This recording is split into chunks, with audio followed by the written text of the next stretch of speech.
Provérbios, no capítulo 28, verso 13, diz o seguinte: Quem encobre as suas transgressões jamais prosperará, mas quem as confessa e as abandona alcançará misericórdia.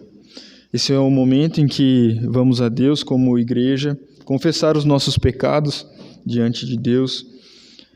E eu peço que os irmãos fechem os seus olhos. Nesse momento nós vamos fazer uma oração juntos.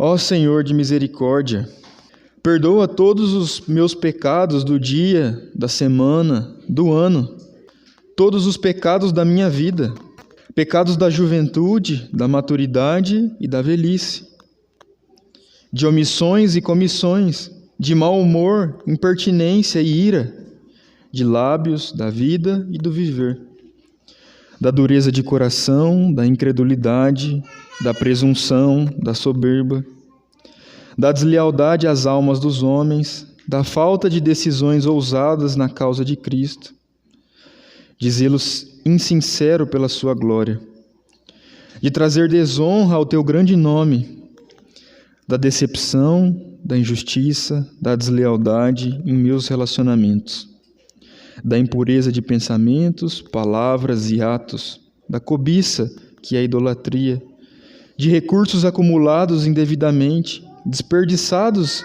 levianamente, não consagrados à tua glória, tu que és o grande doador, pecados em oculto e no seio da família, no estudo e no lazer, na meditação de tua palavra e na negligência dela, na oração sem reverência e frivolamente sonegada, no tempo desperdiçado, em ceder aos ardis de Satanás, em abrir meu coração às suas tentações, em ser descuidado quando sei que ele está perto, em extinguir o Espírito Santo, pecados contra a luz e o conhecimento, contra a consciência e as restrições do teu Espírito, contra a lei do amor eterno.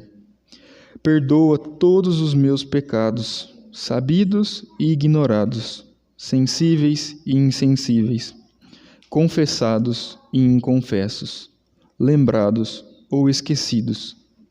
Ó bom Senhor, ouve e ao ouvir, perdoa.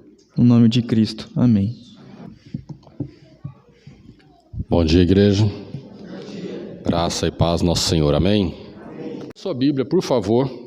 Evangelho de Lucas. Lucas, capítulo 5, versículos 33 e seguintes. Nós vamos até o 39. E é um texto um pouquinho mais complexo. Eu espero fazer jus ao que o autor, na sua intenção original, colocou. E que Deus realmente nos abençoe. Então abra lá e vamos orar, entregar esse tempo ao Senhor. Oremos. Meu Senhor, nós estamos aqui reunidos no Teu nome, diante de Ti, na comunidade de fé dessa igreja local. Senhor, aprove ao Senhor que nessa manhã fria, Te louvamos por isso, podemos estar aqui.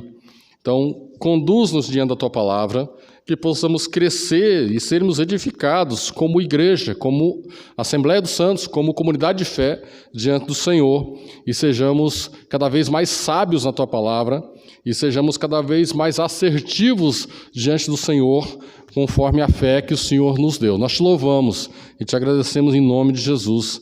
Amém. Vocês sabem o que é cosmovisão? Eu vou ter que ler, tá?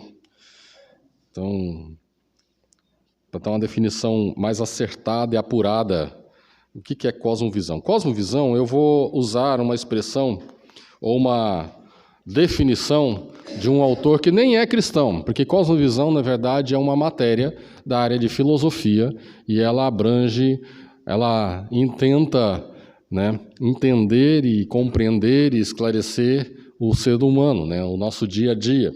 Mas ela tem muito a ver com a gente. Cosmovisão, ou cosmo, quer ver mundo, visão, a ideia é que a visão que você tem do mundo. E diz assim James Sire, no seu livro, Universo ao Lado: cosmovisão é um compromisso Cosmovisão é um compromisso, uma orientação fundamental do coração, que pode ser expresso como uma história ou num conjunto de pressuposições. Aí ele abre parênteses. Suposições que podem ser verdadeiras, parcialmente verdadeiras ou totalmente falsas, que sustentamos. Parênteses de novo, consciente ou subconscientemente, consistente ou inconsistentemente, sobre a constituição básica da realidade e que fornece o fundamento do qual vivemos, nos movemos e existimos. Então, cosmovisão, como nós vimos aqui, ela é um compromisso. Mas não é um compromisso que você assume conscientemente, né? Ela é uma orientação fundamental do coração, que pode ser expressa numa história ou num conjunto de pressuposições, ou seja, é uma narrativa. Todos nós contamos uma história, todos nós narramos algo. Nossos atos, a maneira que nós vivermos, nós dizemos para o mundo, né, quem nós somos e aquilo que fundamentalmente nós acreditamos, nós cremos. Por que eu digo isso, né? Porque tem muito a ver um pouco desse texto aqui com cosmovisão. Tudo que está ao nosso redor aqui diz sobre a nossa cosmovisão. Você não consegue explicar para mim a sua cosmovisão. Esse aqui é muito interessante. Se você chegar assim, Chiquinho, me conta a sua cosmovisão, fala qual a sua cosmovisão, ele não vai saber falar. Para eu entender a cosmovisão do Chiquinho, eu tenho que ir na casa dele, dormir lá, tomar café com ele, jantar com ele, usar as dependências da casa dele, a disposição da mesa dele, a disposição dos móveis, a escolha dos móveis que ele fez, a escolha da pintura da casa, a planta da casa, se ele construiu a casa, o tipo de carro que ele usa, os horários que ele levanta, os horários que ele sai para trabalhar, o emprego que ele escolheu, a profissão que ele escolheu, diz sobre a cosmovisão dele. E assim diz sobre as nossas. Você comer sal, como diz o goiano, comer um quilo de sal você, entendeu? Comer feijão, né? Com feijão, bota sal no feijão. Comer feijão com você, porque feijão você come na casa, né? Você come em casa, não é negócio que você vai no restaurante comer feijão, né? É que você tem que comer feijão junto, para você descobrir de fato quais são as pressuposições básicas de uma pessoa. São erradas? Não estou dizendo disso.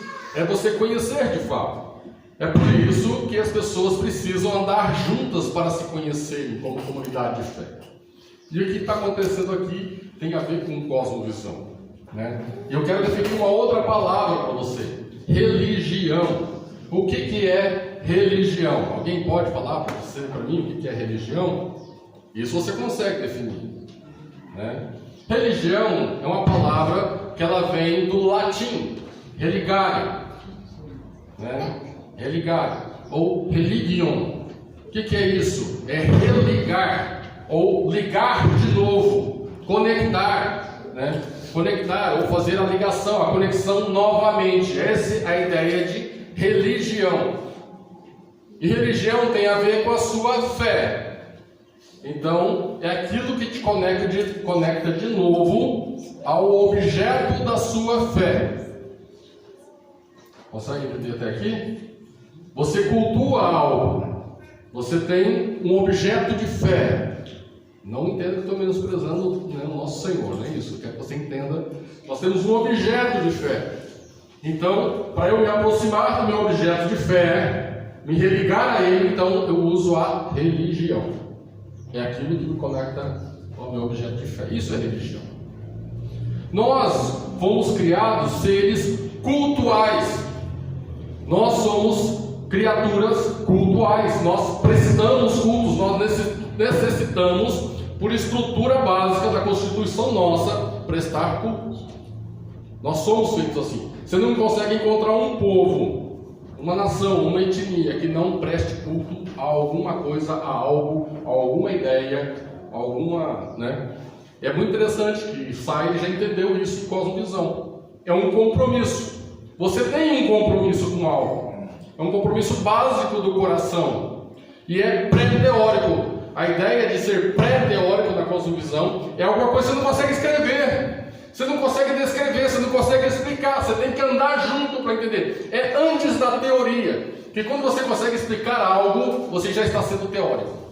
Então é antes da teoria, é antes de você conseguir explicar, colocar numa frase, num enunciado, né, aquilo que você crê. Então cosmovisão e religião, elas andam muito juntas, são muito próximas, né? E aqui, o que acontece em Lucas, capítulo 5, versículo 33 a 39? É logo após o evento. O que aconteceu antes da última pregação, vocês lembram? Nos versículos anteriores, nós vemos sobre a vocação de Levi. Não é isso? Está ali Jesus passando por uma rua talvez de Cafarnaum. E Jesus passando, existe um homem chamado Levi, ou Mateus, assentado na coletoria de impostos. Ele é um publicano. Ele é um coletor de impostos. Ele é alguém maldito, né, entre a sua comunidade. As pessoas não o amam de paixão. Eu vou ali encontrar o Levi, eu tenho que pagar meus impostos. Né? Aí, Levi, eu trouxe aqui, ó. É assim que você, né? Como é que você chega em janeiro, fevereiro, março, abril, né? Você tem que ir lá abrir um negócio chamado IRF, né? Você ama de paixão, você não vê a hora de baixar o programinha, não é isso? Você fica ansioso por isso, né? A empresa manda lá o seu, né, comprovante, né, do que recebeu durante. Aí tem que corrigir, aí. Não é assim? Não é assim, né, gente? Não é assim. Levi não era amado, né? E ele é um coletor de impostos. E o que acontece? Quando Jesus o chama, ele simplesmente larga tudo e o segue. Mudou algo, alguma coisa fez uma conexão na vida de Levi, virou uma chave que ela é explicada somente pela fé, não é uma chave de raciocínio racional, virou essa chave. E Levi queria mostrar para o mundo que algo mudou na sua vida. O que ele faz? Ele dá uma festa, ele dá um banquete, que é a maneira como ele compreendia que as coisas deviam ser feitas. E ele chama quem? As pessoas mais próximas dele. Que são os judeus. Não são judeus. Né? São judeus em essência, mas não são o pessoal simples, não são os pescadores, não são os carpinteiros. São quem? Outros coletores de impostos. Porque é a turma com quem ele andava. Não é isso? É quem frequentava a casa dele, quem ele frequentava as residências. Porque o resto não iria lá. E ele dá um banquete para mostrar para a sociedade que algo mudou na sua vida. E é muito interessante que os fariseus e escribas estavam por ali, eles andavam, né? Era a sombra, né? A sombra negra, onde Jesus ia assim, que tinha uma sombra negra se arrastando, né? Eram os fariseus e escribas, também foram, e já cutucaram justamente os discípulos, né? Porque era a parte fraca do grupo, né? E aí, né? Por que comeis com os publicanos e pecadores? Né? Só que daí Jesus intervém, né? Os sãos não precisam de médicos, sim, os doentes. Não vim chamar justos e sim pecadores ao arrependimento. E aí nós fizemos um sermão sobre a missão do Filho do Homem. Só que é ato contínuo o que acontece aqui, nesse próximo trecho, nessa próxima perícope. É ato contínuo, porque eles estão ainda no mesmo ambiente. Eles estão no mesmo, é o mesmo contexto. Só que a gente separou para ficar mais fácil pregado, né? É o mesmo contexto. Aí, os mesmos, quando Jesus responde para eles que não vim chamar justos, sim pecadores ao arrependimento, eles já jogam de volta. Disseram-lhe eles, os discípulos de João, e bem assim os dos fariseus, frequentemente jejuam e fazem orações. Os seus, entretanto, comem e bebem. Vamos pegar Jesus na curva. Ele está falando que veio chamar justos, os injustos, né? Ele veio chamar os pecadores ao arrependimento. Espera aí, se eles são pecadores e devem se arrepender, se os discípulos de João jejuam e oram, os dos fariseus também, os deles comem e bebem. Cadê o arrependimento? Cadê a religião deles? Cadê o culto? Cadê a demonstração pública de arrependimento?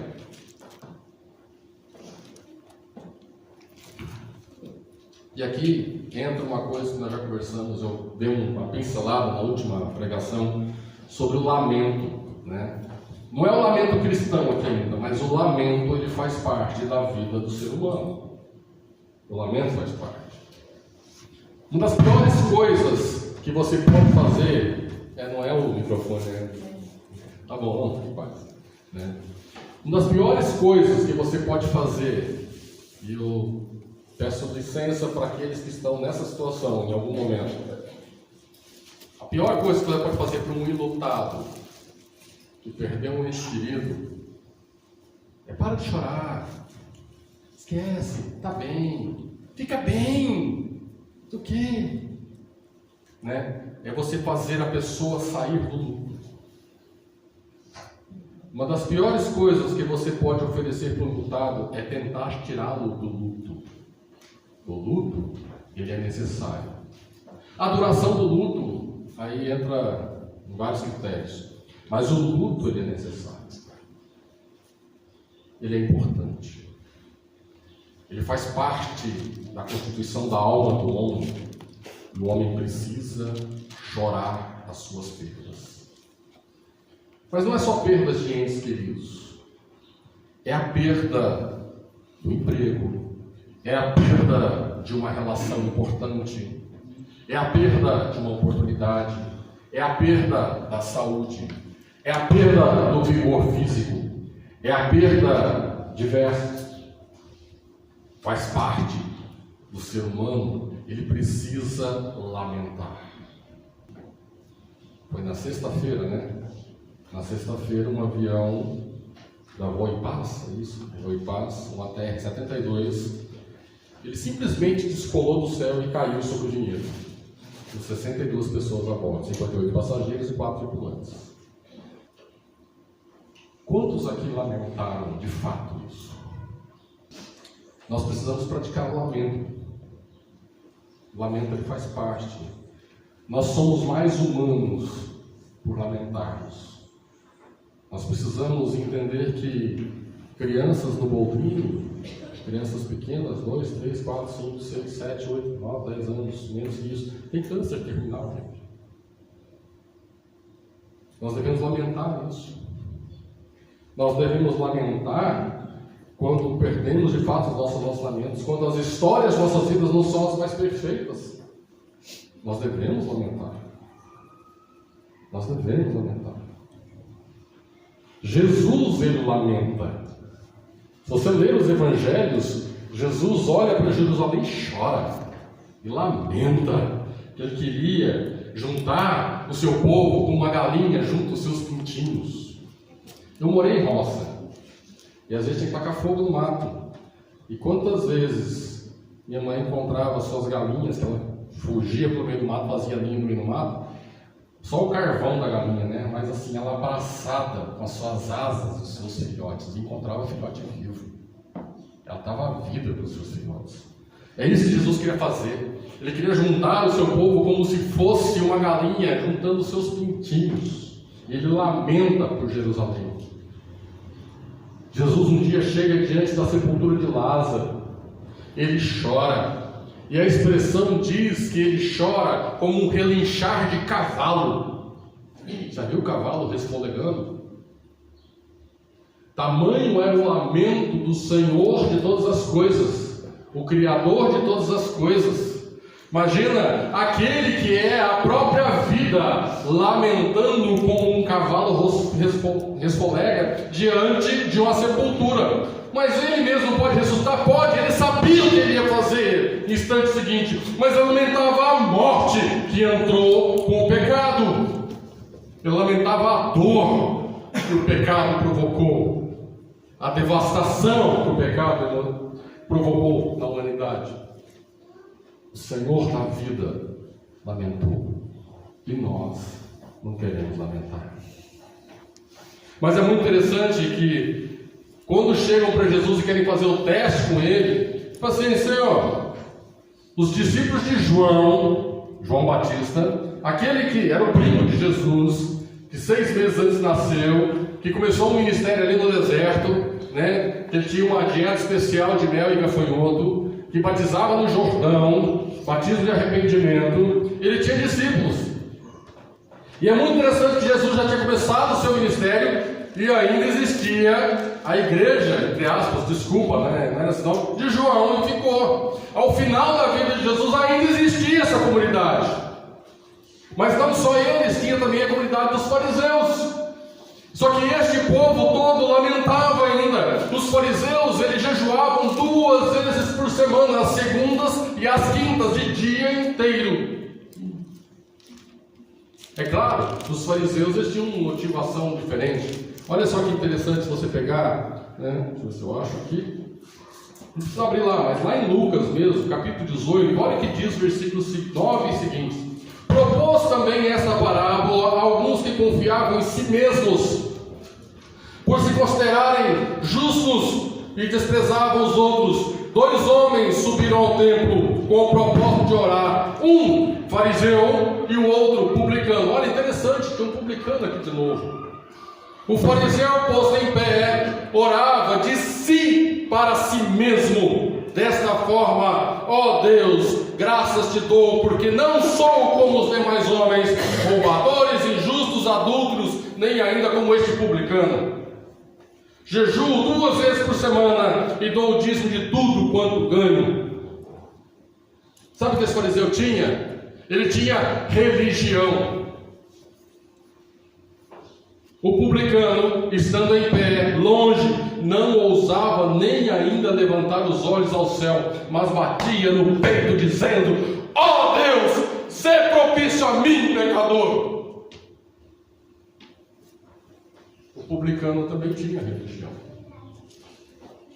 Digo-vos que este desceu justificado para a sua casa, e não aquele, porque todo que se exalta será humilhado, mas o que se humilha será exaltado. Então esses eram os fariseus que jejuavam. É nesse estilo. E lá em Mateus, inclusive, fala que eles alargavam os seus filactérios. Sabe o que é um filactério? Já viu o judeu que enrola o braço esquerdo para orar? Já viram aquilo lá, foto na internet? Ele enrola uma fita no seu braço e põe caixinhas sobre sua mão, na sua testa, não tem? Né? Aquilo lá são os filactérios, aquela fita lá. Nessa caixinha tem pedacinhos do Antigo Testamento lá dentro, para lembrar, ele reclama o Shema Israel, né? Que é lá de Deuteronômio 6. Daí fala dos 10 mandamentos. Né? Só que ele deixava mais larga, para ser mais bonito. Ó, minha religião é melhor que a sua. As franjas, ele tinha que usar franja. O judeu, ele tem que usar uma vestimenta por dentro, uma camisa bem simplesinha por baixo da sua, que tem quatro tiras para baixo, que são os tzitzit. É um nome bonito, né? Tzitzit. Só que o que o fariseu fazia? Ele deixava bem comprida. Deixava aquelas franjas bem compridas. Todo mundo vê. Nossa, olha que religião que ele tem. As vestes talares que vocês vão ver em algum lugar. E ele olhava nas esquinas para todo mundo ver que ele estava orando. Ele tinha uma religião. Ele tinha uma religião. Os discípulos de João, por diferente, eles oravam também. Eles jejuavam 2 vezes por semana e oravam. Só que existe uma diferença muito grande entre eles. Os dois grupos tinham religião. Os fariseus eram de si para si mesmos. Os de João, eles estavam pedindo arrependimento, pedindo perdão dos seus pecados, estavam arrependidos. A ideia do jejum é lamentar por algo que você perdeu, por algo que você não tem. Né? Então, você lamenta. A ideia do lamento no Antigo Testamento é por algo que você perdeu, porque perdeu a Jerusalém, a destruição do templo, teve um jejum de 4 dias e tantas outras coisas. Jejuava-se quando acabava um casamento. Você não jejua na festa do casamento, você jejua se ele acabar, né? De lamento. Né? Ele jejuava aguardando o Messias. Ó Deus, manda o Messias, manda o nosso Salvador, nós estamos sob a opressão. Nos manda o Salvador. Os fariseus, eles oravam porque eles se achavam melhores. Os de João, porque eles se sentiam os miseráveis. Só que nesses dois grupos tem alguns problemas. Então a pregação de hoje é o Filho do Homem e a subversão do sistema religioso. A subversão, no caso, é a eliminação? Não. É a caducidade, a abolição da velha antiga religião e a ressignificação, inauguração da nova religião. Olha que interessante o que acontece aqui. Versículo 34, então Jesus começa a falar. Jesus, porém, lhes disse: podeis fazer jejuar os convidados para o casamento enquanto está com eles o noivo? Que legal, né? Você é convidado para o casamento. É o casamento. Aí você vai lá assim, não vou comer nada, estou jejuando por causa do casamento, estou lamentando por causa do casamento, você vai dizer para o noivo, né? Então você não vai jejuar no casamento. O que Jesus está dizendo é que o objeto, o anseio de todos esses anos e séculos que passaram de jejuns e orações está acontecendo agora, neste momento. Não há motivo agora, neste momento, para jejuar mais. A redenção se fez carne. Deus enviou o Verbo. Deus se fez presente. Deus veio habitar entre vocês. Não há motivo para lamentos agora. Dias virão, contudo, em que lhe será tirado o noivo. Naqueles dias, sim, jejuar. Jesus não está abolindo o lamento. Jesus não está mudando, arrancando a religião com as suas raízes e jogando fora. A religião sempre vai existir. Sempre vai existir. Jesus, na verdade, está declarando a caducidade do sistema religioso judaico daquele tempo. Não só dos fariseus, mas dos próprios discípulos de João. Aqueles que não conseguiram enxergar que o motivo, o objeto do anúncio de João havia chegado. E havia um motivo para eles ainda permanecerem debaixo da pregação de João. Aí Jesus, ele propõe três parábolas. São 3 parábolas aqui. E é interessante que só Lucas coloca a terceira. Também lhes disse uma parábola: ninguém tira um pedaço de veste nova. Deixa eu tentar desenhar para você aqui. Imagina, você foi no shopping, você foi numa loja chique, Aramis, né? Uma roupa de homem, Aramis. Você comprou aquela camisa, né? Algodão egípcio, né? Algodão egípcio, chique, né? Uma mulher foi na loja, sei lá, uma loja chique aí, comprou um vestido de seda da China, né? Verdadeira, não falsa, né? Aí você chega em casa, aí você tem uma camisa, né, que você comprou faz 30 anos, você tem ela, tá toda poída, né? Você já trocou os botões, tem botão que é cor diferente, tamanho diferente, né? As casas você tem que dar um jeito nas casas para o botão ficar preto, né? Isso aqui já não tem mais aquele botãozinho aqui embaixo, né? Que, assim, que tem uns que botou aqui, né? Tudo poída, né? Isso aqui já está cerzida alguns cantos. Você pega a sua camisa da Aramis, você recorta, negócio desse tamanho assim, e costura do lado, que tinha um furo. Já rasgou tanto, aí você costura do lado.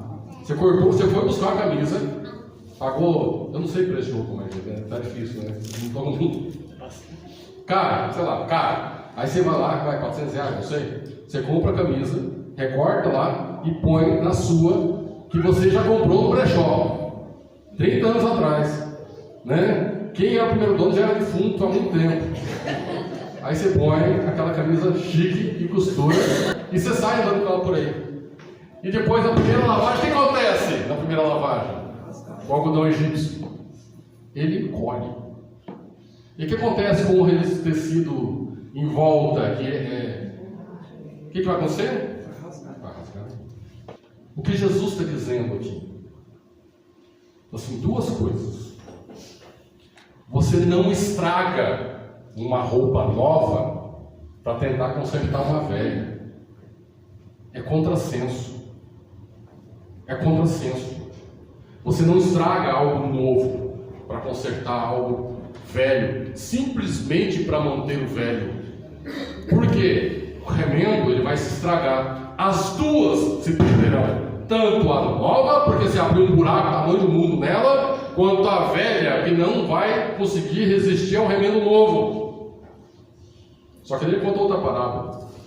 Ele continua. E ninguém, né, põe vinho novo em odres velhos, pois o vinho novo romperá os odres, entornar-se-á o vinho, e os odres se estragarão. Pelo contrário, vinho novo deve ser posto em odres novos, e ambos se conservam.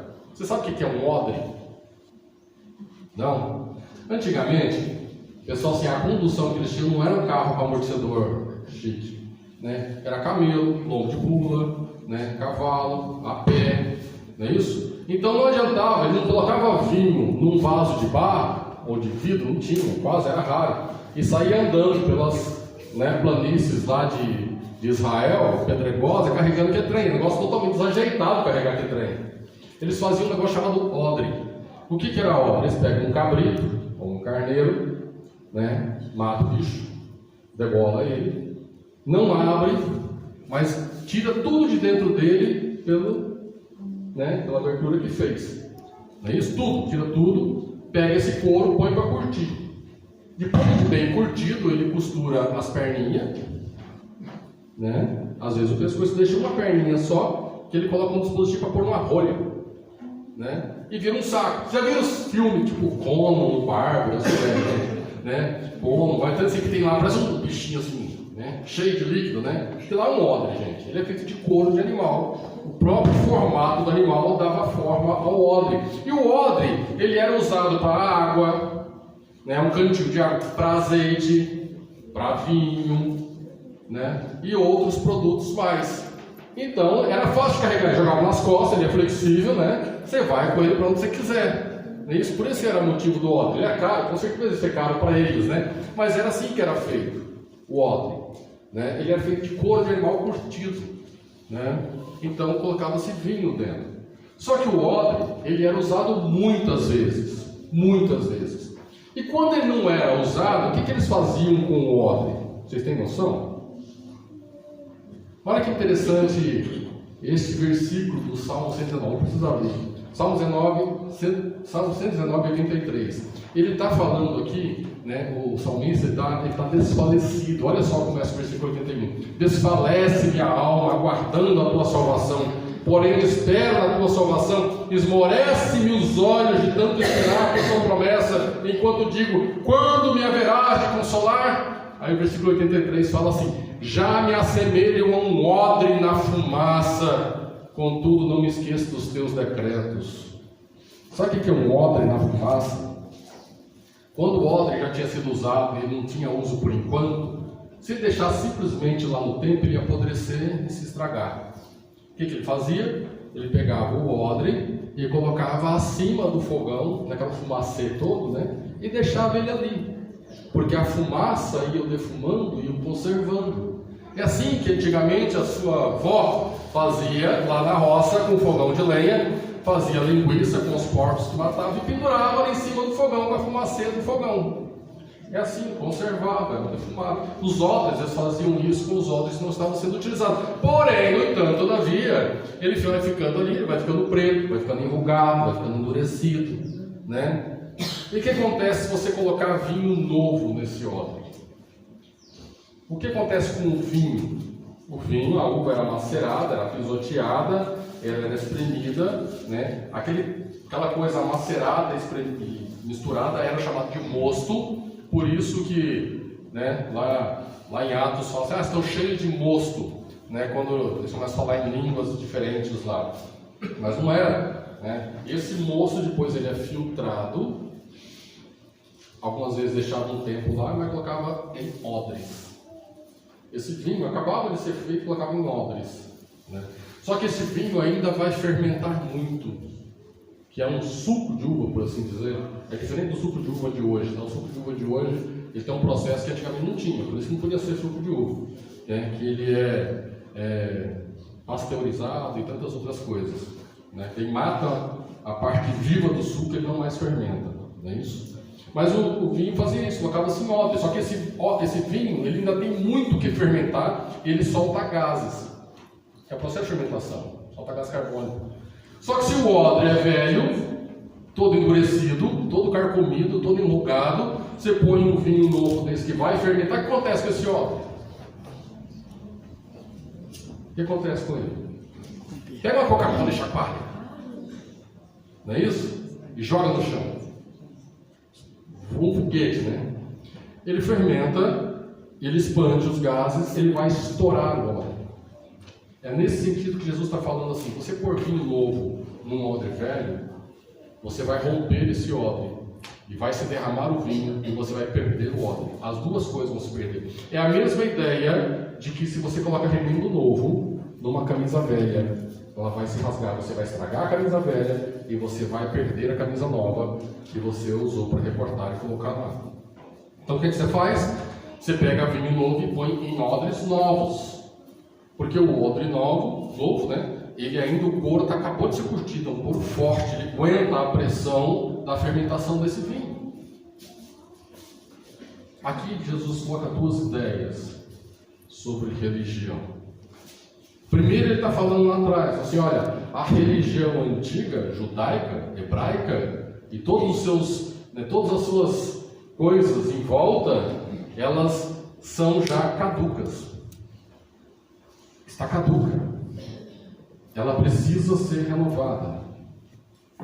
Porque o noivo, o motivo dela existir, acabou de acontecer. Então, caducou todo o sistema religioso antigo. É isso que Jesus está falando a respeito de que não se jejua enquanto o noivo está presente. Porque o anseio de toda a religião anterior é a vinda do noivo. E o noivo veio. Então caducou todo o sistema anterior. Dos sacrifícios de sangue de animais e aquelas oferendas todas. Caducou-se. Só que Jesus dá a dica, assim, porém o noivo vai ser tirado.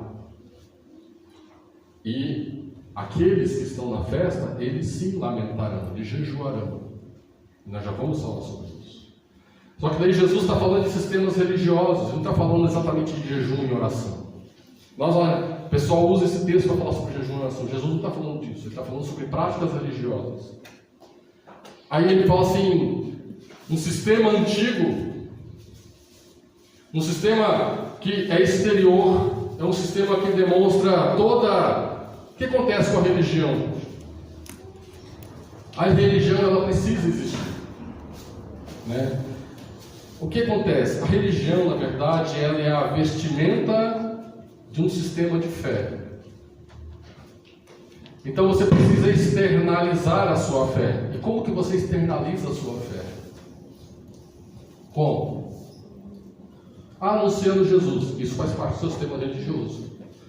Cultuando aqui na igreja domingo. Isso faz parte do seu sistema religioso. Cantando cântico. Isso faz parte do seu sistema religioso. Ouvindo pregações. Isso faz parte do seu sistema religioso. Orando em casa. Isso faz parte do seu sistema religioso. A sua fé, que é uma coisa interna, porém a fé não é de sentido privado, ela precisa daquilo em que você crê. E aquilo que você crê é demonstrado através da religião que você pratica.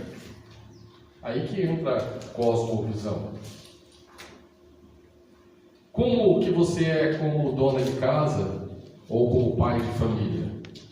Você tem coragem de convidar os seus irmãos a ficar uma semana na sua casa para assistir você como pai de família ou como dona de casa? As pessoas que entram na sua casa, de repente ficam 2 horas numa visita ou num jantar e veem a casa daquele estado, é sempre assim? Onde as roupas estão penduradas, os móveis que você escolheu, a disposição dos móveis, os horários que você pratica, o que você pratica, as palavras que você fala em casa, faz parte da sua cosmovisão, fazem parte da sua cosmovisão. Então, o seu sistema religioso é aquilo que dá forma, não ela, né? É a fé que dá forma para a religião. Mas, igual a sua roupa ela mostra, você tem braços, você tem pernas, né? Pessoas conseguem ver que você é uma mulher, que você é um homem, né? A sua roupa, o essencial está dentro. A essência está por dentro, o conteúdo é você. A sua roupa simplesmente é como você se mostra ao mundo. Então o que nós praticamos aqui é como nós nos mostramos ao mundo, aquilo que nós cremos. Então Jesus está falando de 2 questões. A roupa é algo externo. Jesus está falando do conjunto de coisas que são externas, são visíveis. Jesus está falando assim, não adianta você pegar aspectos de uma religião ressignificada, nova, e tentar preservar a antiga. Aquela é mais cara que essa.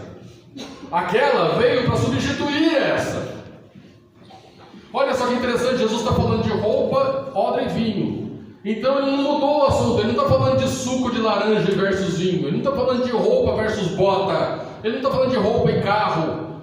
Ele está falando da mesma coisa. Ele está falando de religião que caducou e da nova religião que é ressignificada. Então está falando da coisa externa, aquilo que dá forma ao que você crê. Não adianta tentar preservar. Então ele está olhando para os fariseus. Ele está olhando para os fariseus e para os discípulos de João e falando: não adianta tentar preservar a religião antiga, pegando aspectos da coisa nova e colocando lá.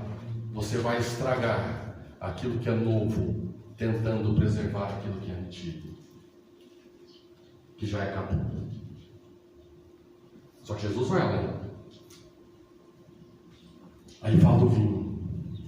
O vinho é o conteúdo. Porque quando você enchia um odre de vinho, ele inflava, ficava cheio, mostrava que tinha conteúdo. Um odre vazio é um saco vazio. Aí Jesus fala: não adianta tentar pegar tudo aquilo que é novo desse conjunto de fé e tentar inferir, encher um sistema antigo, que você vai perder tanto o sistema quanto o conteúdo. Então Jesus está dando um nó e quebrando algumas coisas na cabeça dos judeus, inclusive dos discípulos de João. E os discípulos de João entraram no último versículo. Ainda estamos falando de judeus, já vou falar de nós. O que acontece com os discípulos de João? Olha o último versículo. E ninguém, tendo bebido vinho, prefere vinho velho, né? Prefere o novo, porque eu digo, né? O velho é excelente. E agora? Mas Fábio está falando que o velho é melhor. Não, ele não está falando que é melhor. Ele está falando assim: ninguém que, tendo bebido o vinho velho, quer beber o novo, porque diz que o velho é excelente. Qual é o grande problema aqui?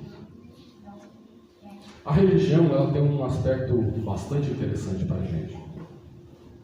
Vocês viram lá em Lucas 18 que quando o fariseu ora de si para si mesmo, aí entra os alertas para nós. Nós devemos tomar cuidado com a nossa religião. A nossa religião, ela deve existir os seus aspectos por causa daquilo que cremos. Ela não deve existir de si para si mesma. A religião é um negócio insidioso. Ela pode tomar forma por si só. E ela pode começar a existir de si mesma. E ela começa a se retroalimentar. E ela começa a girar uma cosmovisão dela mesma. E ela começa a se achar que ela tem que ser aquilo. É por isso que os fariseus oravam do jeito que oravam, faziam do jeito que faziam, porque eles achavam que era a aparência. Não, quanto mais largo o filactério, quanto maior a franja, e se orar, as pessoas vão perceber que eu sou muito religioso. A minha fé é muito grande. Não, você é religioso. A sua fé não é grande, você é religioso. E você tem a sua religião como seu ídolo. Porque nós somos seres cultuais, vai cultuar alguma coisa, e a pessoa passa a cultuar a sua própria religião, o seu próprio sistema religioso. É por isso que começa a brigar. Não, porque, nós temos que os homens sentar aqui e as mulheres aqui. Não, mas se for o contrário, não pode, tem que ser uma direita ou da esquerda. Não, porque nós temos que vestir este tipo de roupa. Mas se for, não, tem que ser este tipo de roupa. Não, porque este instrumento pode, não, aqui não pode. E começamos a achar briga por esse tipo de coisa. Isso são aspectos religiosos. São aspectos religiosos. Só que, e quando o vinho velho parece melhor? Sabe por quê? Porque na religião, quando você pega a velha religião, é fácil viver. As coisas são previsíveis. É só ir orar tais dias, jejuar tais dias, não comer aquilo outro, fazer isso, fazer aquilo, isso aqui. Não, porque Jesus traz uma religião ressignificada, que para mostrar a minha fé eu preciso amar o próximo. Eu preciso me assentar com o que eles acham de pecadores. Então, assim, as pessoas alvo da minha religião se tornam pessoas diferentes de mim. Pessoas que não são do meu convívio. Os judeus fariseus aqui, eles foram confrontados que Jesus se assentou com os publicanos. Mas os publicanos são contrários às minhas convicções de como gasto meu dinheiro. Ok, mas e aí? Não é disso que nós estamos falando. Nós estamos falando de fé. Nem de sistema religioso, falando de fé. O seu sistema religioso está pronto, está preparado para acomodar o que a sua fé diz que é? É por isso que alguns dizem que preferem o vinho velho. O vinho velho, né? O vinho, quem já tomou vinho aqui sabe. O vinho mais antigo, que ele já foi maturado na barrica de carvalho, ficou lá no tempo de guarda. E é gostoso, gente. É bom. É bom. É melhor que o vinho novinho, acabou de sair ali. É melhor. É que isso que Jesus está falando. O vinho envelhecido, paladar-mente é melhor. Mais suave, ele é aveludado, não é tão áspero, não é tão agressivo, né? Ele não é tão doce, ele já é mais... Né? É disso que eu estou falando. O sistema religioso antigo, que você se acomodou, que é confortável para você, ele não fere o seu coração no sentido daquilo que é essencial para o reino. Ele não fere a sua alma naquilo que é essencial que o Senhor, o teu Senhor, diz que é. Jesus veio e ele tocou em impuros. Jesus veio e ele teve misericórdia de pecadores. Jesus veio e se assentou com aqueles que eram os excluídos daquela sociedade ali. Só que é confortável para a gente ficar separado destes. É confortável não tocar no leproso, porque a religião diz que eu não tocar no leproso. Não é isso? O leproso não pode nem chegar perto de mim, botar uma pedrada nele. E eu estou liberado da pedrada nele. Mas Jesus veio para transmutar isso, para ressignificar a sua religião. Então, o que Jesus está propondo aqui é que o sistema religioso arcaico, o sistema judeu, farisaico, ele não atende mais. Caducou.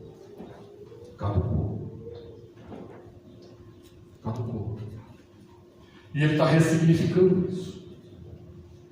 Que a sua religião, ela precisa vestir a sua fé. Mas não é a religião que dá forma à sua fé. É a sua fé que dá forma à sua religião.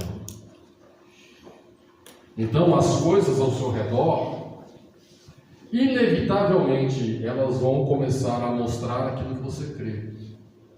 As pessoas que passarem a conviver com você, elas vão conseguir ler nas coisas que você vive a sua fé. Isso não é pregar o Evangelho.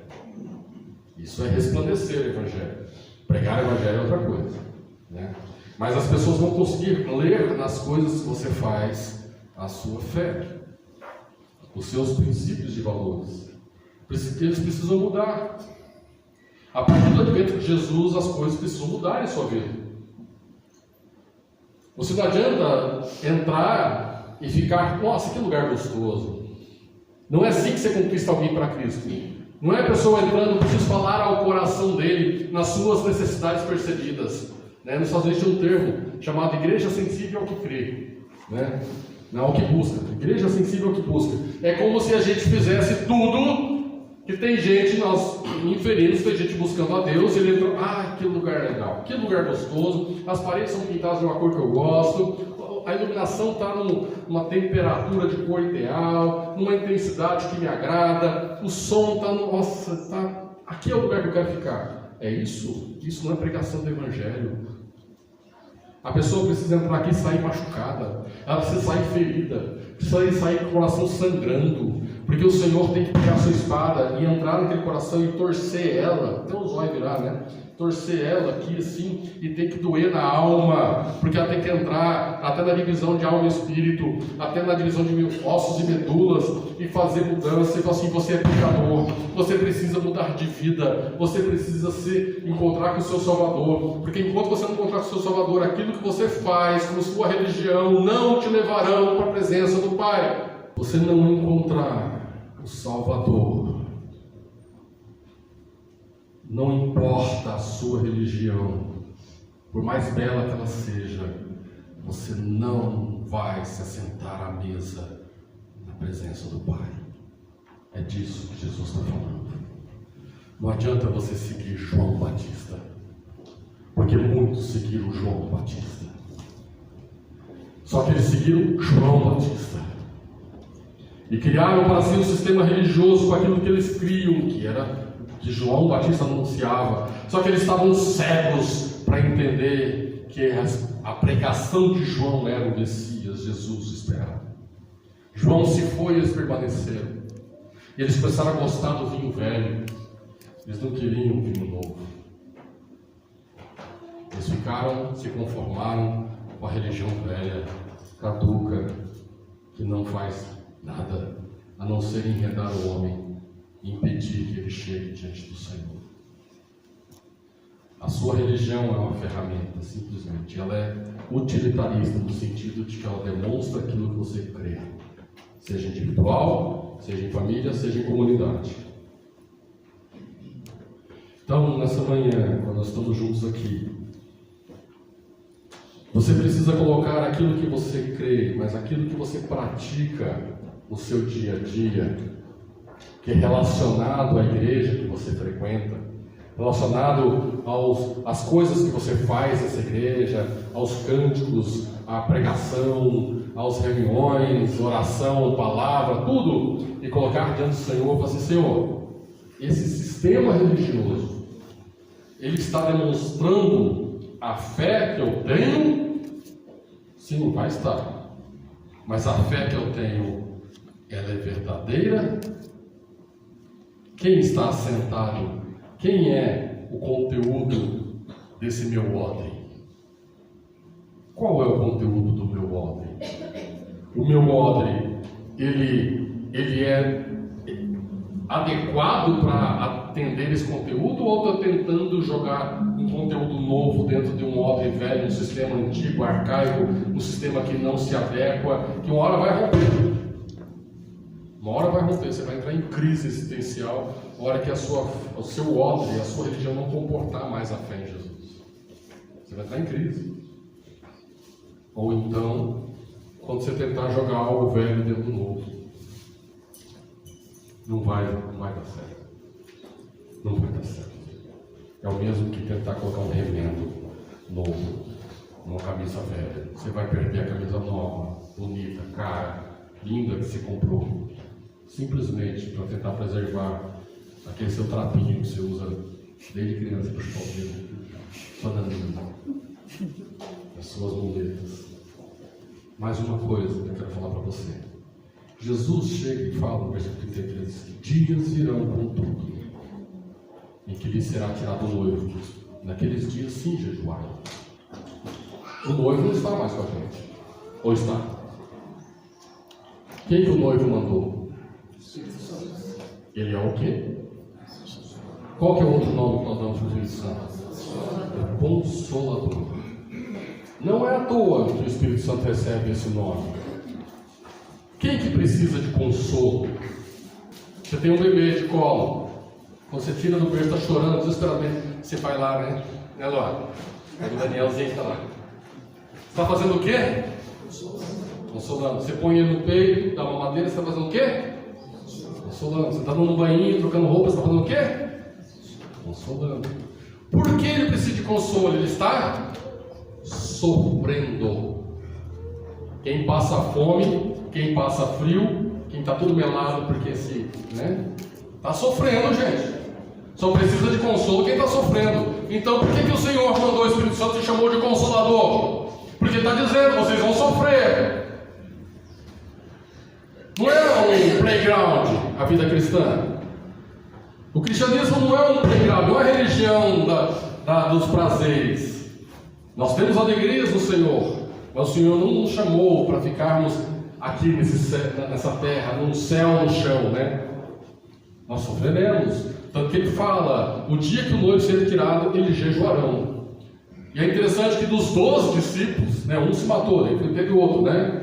Todos eles foram martirizados, com exceção de João. Só que João, antes de ser martirizado, diz a história que ele foi frito em óleo, foi exilado em Pátimos, né? Foi perseguido, não é isso? Mas todos eles ou foram crucificados, ou mortos à espada, ou na machadada, né? Teve um fim bem interessante, cada um flechado, né? E assim a história da igreja dos verdadeiros cristãos mostra que nem todos chegam no final da sua vida de maneira tranquila, linda, maravilhosa e morrem igual passarinho. Mas ele fala, queixarão, você lamenta este mundo? Este mundo continua quebrado, este mundo continua caído, o mundo continua com defeito. Porque o pecado ainda é presente neste mundo. A miséria está presente neste mundo. Aviões caem. Aviões caem com diversos médicos dentro, porque eles iam fazer um congresso. Aviões caem com pessoas boas. Aviões caem com pais de família, mães de família. Aviões caem com bons filhos. Este mundo está quebrado. Nós lamentamos. Nós dobramos nossos joelhos e clamamos: Senhor, volta. Senhor, volta. Senhor, nos redime definitivamente daqui. Senhor, traz o consolo definitivo para nós. Senhor, nos põe à sua mesa. Senhor, porque a própria palavra fala que a criação, ela geme e chora, aguardando a redenção dos filhos de Deus. A criação, o seu cachorrinho, o seu gatinho, o seu periquito que você enjaulou, o seu lagarto que você pôs dentro de um aquário de vidro, o seu peixinho que não pode sair daquelas 4 paredes de vidro, geme e chora, aguardando a redenção dos filhos de Deus. Aquele leão que está lá na África, lá que você acha que está bonito, não, ele está sofrendo, ele não encontra comida, né? Você olha lá, é uma luta todo dia, é uma luta. Ou você corre, se você não correr de manhã, você é comido, ou você não come. Para os animais, a criação geme e chora, aguardando a redenção dos filhos de Deus. Nós, os filhos de Deus, não lamentamos. Nós, os filhos de Deus, não lamentamos. Que Deus tenha misericórdia de nós. A nossa religião, ela precisa incluir o lamento, porque este mundo ainda está quebrado. E nós não devemos nos conformar a um sistema religioso arcaico, não só o judeu, mas arcaico, pela forma, pela aparência, por mostrar para os outros o que eu sou melhor. Ou um sistema religioso que quer destruir o que é novo para manter o que é velho. Não nos conformemos a isso. Não nos conformemos a isso. Então que o Senhor tenha misericórdia da sua igreja, mas nos abençoe também neste mundo. Amém. Que sábado que vem possamos nos encontrar. Que o Senhor nos abençoe. Amém? Amém. Vamos orar. Senhor, entrego a Ti o tempo. Louvado seja o Teu santo nome, da Tua palavra. Não nos deixe conformar, Senhor Deus, ó Pai, com um sistema religioso que não Te adora, que é autossuficiente em si mesmo, que vive de aparências, que vive do que é velho, do que é arcaico, do que é caduco. Ó Deus, o Senhor ressignifica todas essas coisas. Ó Deus, então que nosso sistema religioso venha demonstrar aquilo que cremos, e creiamos corretamente em Ti. Ó Deus, que Tu és o autor e consumador de nossa fé. Ó Deus, faz-nos viver, ó Deus, na ânsia da Tua volta, no anseio da Tua volta, na esperança da Tua volta. Vivemos, ó Deus, o Pai, que vivamos como os israelitas estavam no Egito, com as malas prontas, com o pão que não levedou, porque estão na pressa de sair, porque a libertação está para acontecer. Oh Deus, façamos assim, vivamos assim. Nós te louvamos e te agradecemos em nome de Jesus. Amém. Amém.